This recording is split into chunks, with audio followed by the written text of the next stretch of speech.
Welcome to the press conference following the tripartite social summit for growth and employment. We will start with the press statements by the leaders, and I give the floor to President of the European Council, Michel. Merci beaucoup. Bonjour à chacune et à chacun d'entre nous. Nous avons terminé il y a quelques instants notre sommet social tripartite, qui est une tradition, puisque cela se tient régulièrement en amont d'un sommet européen.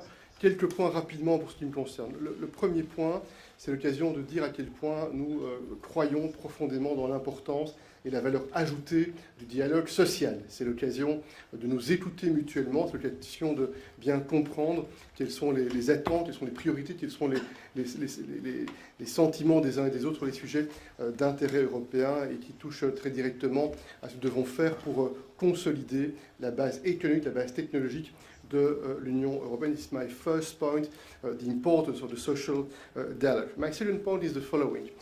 We face very complex geopolitical challenges, and we understand that in those difficult times it's extremely important to stick together, to be united, to coordinate as much as we can. And I'd like to commend the Spanish presidency for your very strong commitment to make sure that we are in a position to defend the legitimate interest of the European Union, of our businesses, of our citizens, of our workers. This is a very important signal that we send again today all together. My third point is related to the fact that we made clear choices when we decided to make Europe neutral by 2050, when we decided to put in place the Green Deals, the Fit for 55 package. This is a clear signal for the future that we believe that we need to act, and this green project must be our growth strategy. It must be our economic strategy, and it must be fair for our people, for our citizens. That's why we are working to make sure that this transition will be a social transition. And today with the social partners, we had the occasion to discuss more in depth, more in details, what we can do from the EU point of view to make sure that no one is left behind. Is also an extremely important topic. My fourth point is related to the international environment and this idea that we are working very hard to make Europe greener, to make Europe fairer, but we need also to engage with the rest of the world, with other partners, with other actors across the world, to try to develop at the international level more level playing field, more fairness, more respect for common standards, more respect for common rules. It's also our responsibility, it's also our duty to act that way in terms of tariffs, in terms of subsidies, in terms of economic and trade relationships. There is an important challenge for all of us, and we are working very hard in that field. Finally, my last point, industrial basis. We need to make sure that we develop the industrial activities, innovation, skills, important to address this question of the labor shortages, quality job. All those elements are extremely fundamental, and we had the occasion again today to discuss with the social partners, with all the representatives around the table, and that's why I would like to thank you again for this very good debate, which is important in preparation of the European Council that will take place tomorrow and on Friday. And on Friday, we have a Euro Summit. On Friday, we have a debate with the leaders on the coordination of our economic policies. And this is very clear that this debate will be inspired by the discussions we had today. That's why I thank you again for your participation in that tripartite summit. Thank you, President. Prime Minister of Spain, Pedro Sánchez, you have the floor. Muchas gracias a los medios de comunicación por atender esta declaración. Como ha dicho el presidente Michel, acabamos de concluir una reunión de la cumbre social tripartita y en la calidad de la presidencia del Consejo de la Unión Europea pues he participado. Y quiero agradecer al presidente Michel y también a la presidenta von der Leyen y a los actores sociales su participación hoy también. En esta reunión me ha acompañado la vicepresidenta segunda y ministra de Trabajo y Economía Social, Yolanda Díaz, que como saben ha estado muy implicada en los debates sociales y laborales en la Unión Europea y ha participado activamente en otras cumbres tripartitas. Lo primero que quiero decir es que desde el Gobierno de España otorgamos una gran importancia al diálogo social. Creemos que es una herramienta esencial para lograr que las transformaciones, los acuerdos sean más democráticos, cuenten con mayor legitimidad, sean más eficaces y también más duraderos al tiempo que garantiza la paz social. En mi país el diálogo social ha sido protagonista en la pasada legislatura, aspiramos a que lo sea en la próxima legislatura, con acuerdos muy importantes y beneficiosos para la mayoría social de nuestro país en materias laborales, sociales, de pensiones y también en políticas de igualdad de género entre hombres y mujeres. Y creemos que este diálogo social, trasladado a nivel europeo, es también crucial para conjugar eficiencia económica y justicia social. Por ello, desde el Gobierno hemos realizado propuestas para reforzar y también dar una mayor ambición y continuidad a la cumbre social tripartita, de manera que pueda contribuir más eficazmente a la justicia social e impulsar la prosperidad de todos los ciudadanos y ciudadanas europeos. En segundo lugar, durante la reunión de hoy hemos abordado la situación económica de la Unión Europea, como ha dicho el presidente Michel, en cómo avanzar en ese concepto de la autonomía estratégica abierta, en cómo fortalecer la resiliencia y la competitividad de nuestras economías, al tiempo que reforzamos la dimensión social europea tan distintiva de nuestro proyecto común. Uno de los elementos centrales del debate ha sido el de las competencias y también el de la cualificación de los trabajadores y trabajadoras, como ha subrayado el presidente Michel, y en este sentido abordar con éxito esa doble transición digital y esa transición ecológica requiere que las personas trabajadoras y desempleadas puedan disponer de las competencias necesarias. Quiero destacar la importancia de esta cuestión precisamente en el Año Europeo de las Competencias. Y este debate no es ajeno en ninguno de los países de la Unión, tampoco en el español, pues como saben, durante los últimos 4 años hemos aprobado numerosas medidas, también hemos acometido inversiones en el ámbito educativo, en el formativo, apoyados lógicamente por los fondos Next Generation, que ya están dando sus frutos. Solamente un dato, desde 2018 la afiliación a la seguridad social en empleos vinculados con la ciencia, con los sectores TIC en nuestro país, en España, han aumentado en un 50%. Y en tercer lugar, ya que esta reunión tiene lugar bajo nuestra presidencia, la presidencia española de la Unión Europea, quiero recordar que una de las 4 prioridades que marcamos es impulsar una mayor justicia social y económica. Y para ello creemos que es necesario seguir avanzando aún más con mayor intensidad en las iniciativas y en los objetivos establecidos en el Plan de Acción del Pilar Social de Derechos Sociales. Todavía quedan 2 meses para terminar este semestre, pero quiero destacar que ya hemos logrado importantes avances, como pueda ser, por ejemplo, la adopción de la recomendación del Consejo para el desarrollo de la economía social, o la decisión relativa a las directrices en las políticas de empleo de los Estados miembros. Y también se han adoptado importantes conclusiones sobre un tema fundamental en nuestras sociedades, como es el de la salud mental, el trabajo precario o sobre protección social y el trabajo autónomo. Y en el plano legislativo, ya para concluir, estamos trabajando intensamente para intentar cerrar acuerdos con el Parlamento Europeo en directivas que tienen una amplia trascendencia social, ¿no?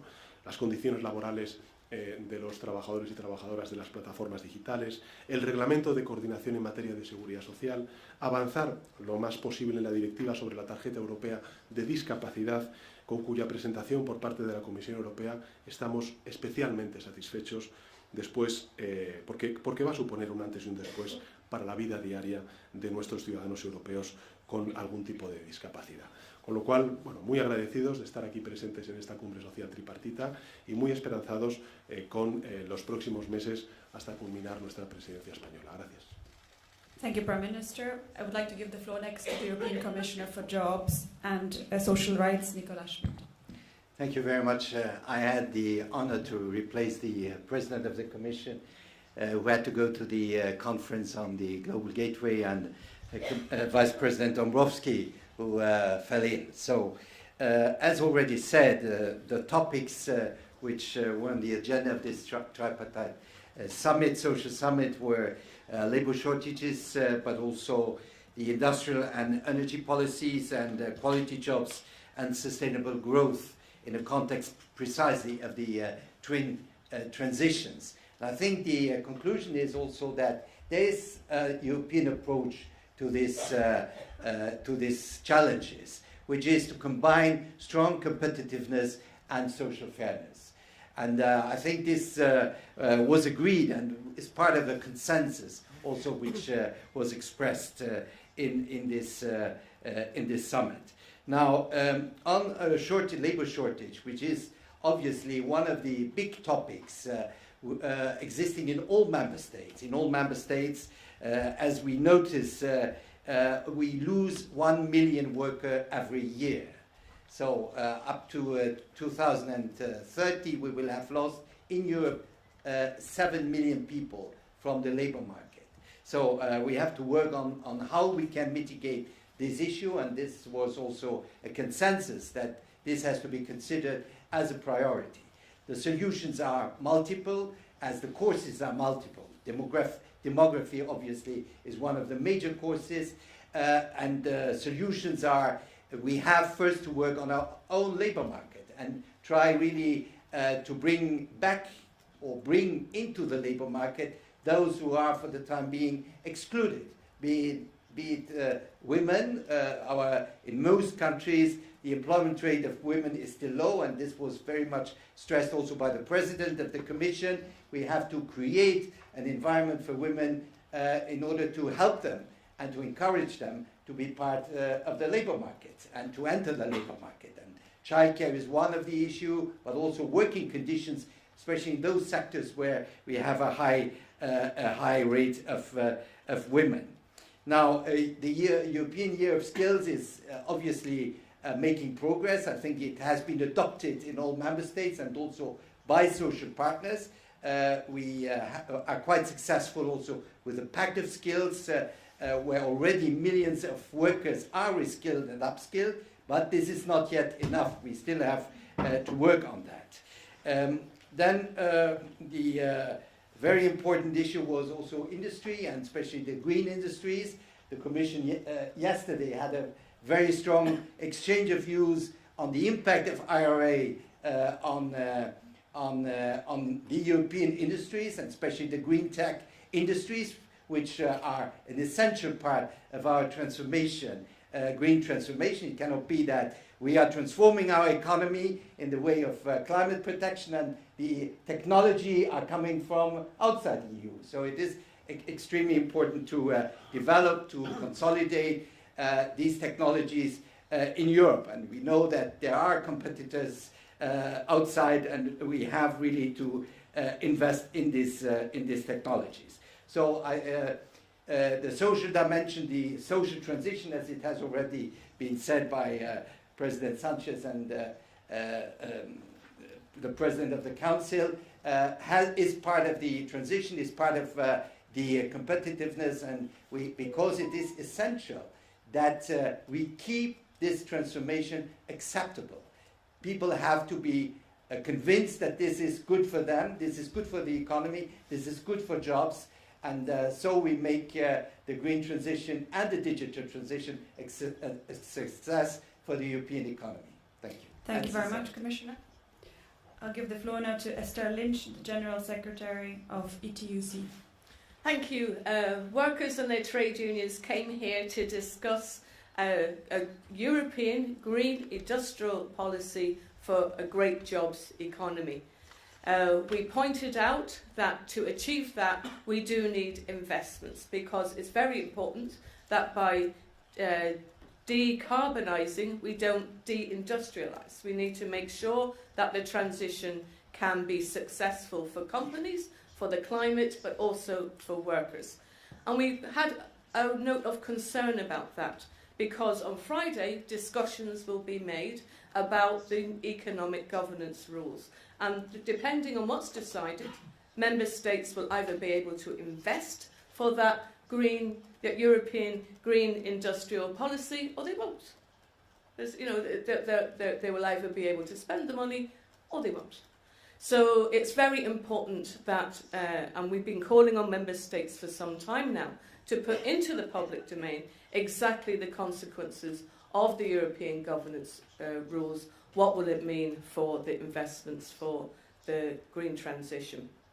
We also discussed labour shortages, and we tried to bring into the discussion for workers our part of the picture. And our part of the picture was two very important points. The first of those is when we heard evidence from trade unions that very often workers can't meet the criteria that are being set for them to get the jobs. And it's things like you have to have a car.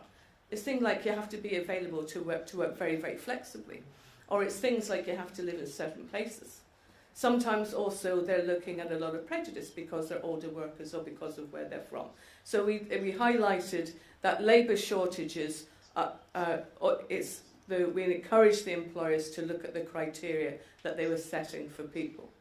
We also made it clear that the research shows, the research undertaken by the ETUC, that the sectors where and the regions, the companies that are finding it harder to get people and experiencing labour shortages, on average they pay about 9% less. So pay is part of the story. Now we'd be the first people to say pay isn't the only story, but it's an important part of it and has to be part of this discussion on labour shortages too.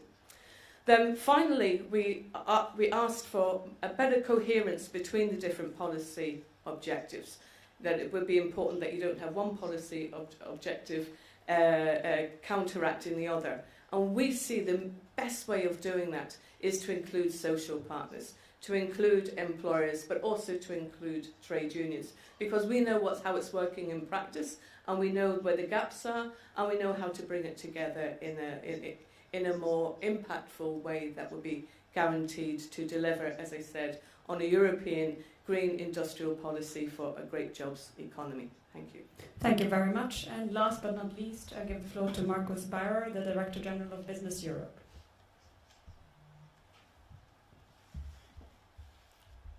Push. Oh, it's working. Perfect. No, well, thank you very much. And let me start by saying that the European employers, of course, also very much value the social dialogue. And let me thank the Commission, Nicola, and President Charles Michel, and Prime Minister Sánchez, of course, for this very frank and open exchange we had again today. And I think this is important. And for us, it's important that social partners can exchange on the very council agenda, because this is the things which are for our real importance. Then, of course, and on this I agree with my friend from the trade unions, Esther, we need investment. At the time being, the business location Europe is not in the best of shapes, we all know this. If we look at investment, if we look at investment and foreign direct investment flows, if we look at growth, if we ask our members, we hear that 90% of our members say that we are less well off as a business location compared to our competitors than we have been 3 years ago. So this is something we need to remedy upon in order to generate investments, which will allow us to create the quality jobs we want to do together as social partners. And we hear more statements and more announcements going in the right direction recently. In the State of the Union speech, in the conclusions of the Granada summit. And this is well received. This is good. But of course, announcements are not enough. What companies need is bold and rapid action. And I must say we discussed a number of points. For instance, and it's very clear that the Green Deal is of course in the center of the story. And it's very clear that we're all committed to the Green Deal. And it's another thing where we agree with our friends from the trade unions. We need to decarbonize our continent without deindustrializing it. But we also discussed the question, is the Green Deal already a growth strategy? And our answer at least is, it's not yet for the time being. We all want it to be a growth strategy, but there are still actions necessary to transform it into a growth strategy. There are some first steps. The Net Zero Industry Act, the Critical Raw Materials Act, the Electricity Market Design Compromise. And by the way, I wanted to thank the Spanish presidency and of course the President of the Council for all the work done here to move these files forward. But at the same time, it is also very clear that we need to, before everything else, make it easier to do business in Europe. We need less and smarter regulation. And the regulators need to stop to try to manage companies. Because this is not working. This is, in many cases, making it more difficult to strive. And it's making it more difficult to create the jobs we all want to create. Briefly on the skills and labor shortages, because there's again a lot of points we have agreed. I agree with my friend Esther that pay is part of it, but it's not the only part. We know that, of course, also the products and services that are produced need to be sold at the end of the day. But I think social partners are best placed to do this arbitrage, to find the balance where this works. And I think this is something we agree upon as we see it. The main points to address the labor shortages is we need to mobilize the inactive. We need to improve the curricula because we have higher skills mismatches everywhere. And we need to improve intra-EU mobility and also legal qualified migration. And last point, and Prime Minister Sánchez has mentioned it, and also Charles Michel, we need to diversify our export and import markets. This means we need to bring home a couple of the FTAs we have at the table for too long time, and we need to also conclude critical raw materials agreements. And last but not least, we need to also solve the issues with our friends in the United States we were not able to solve last week, unfortunately, because they are crucial and we need to keep the pressure up here. So concluding, I would say there's a lot of, as I say, announcements that go to the right direction, but we need to be aware we only have a couple of months left in this institutional cycle to deliver upon, and this is what we're asking for. Thank you. Thank you very much. We will open the floor to any questions from the press, if there are any. No. Thank you very much. Thank you. And see you.